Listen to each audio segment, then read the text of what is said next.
a beaucoup des enfants qui ont le décrochage scolaire et il y a beaucoup des enfants qui sont dans la rue, qui sont en train de vendre, mais c'est des mineurs et je ne trouve pas ça normal.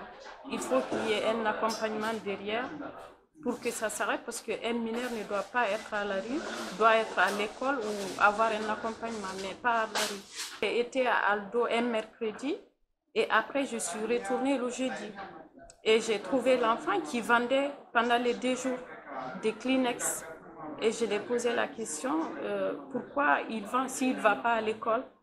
Il me dit, si, il va à l'école. Je dis, mais demain c'est vendredi, tu es là, il est 3 heures du matin.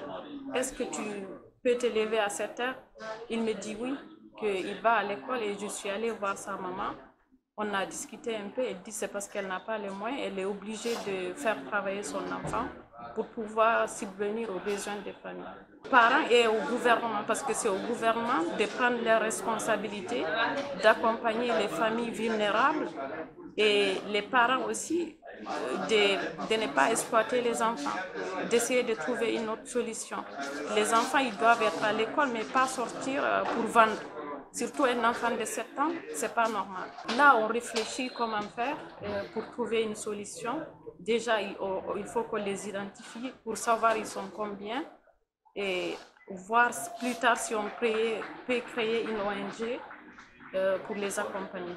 Alors la problématique de l'insertion professionnelle des jeunes en situation de décrochage scolaire est un sujet pertinent, épineux,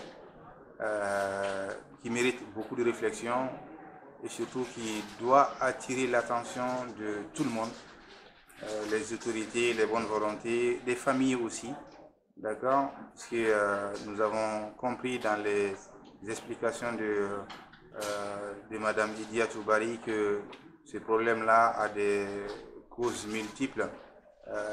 Ça peut être de la pauvreté, ça peut être des familles qui n'ont pas de soutien, qui poussent leurs enfants dans la rue, qui poussent leurs enfants à les quémander. Donc c'est vraiment un phénomène qu'il faut absolument gérer de façon intelligente pour que nous préparons les adultes de demain. Un enfant, sa place n'est pas entre les véhicules.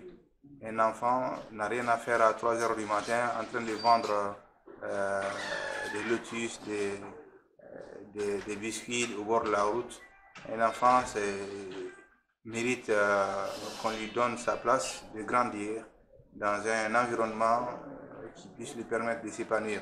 Je me suis rendu compte à travers l'intervention de la dame que ça c'est un problème très pertinent et qui est vu aussi de tout le monde. Quand vous empruntez l'autoroute aujourd'hui, vous voyez le nombre d'enfants qui errent entre les véhicules, qui proposent des marchandises de tout genre. C'est vraiment ahurissant. Si l'État ne prend pas des dispositions contre ça, je vous avoue que leur vie même est en danger.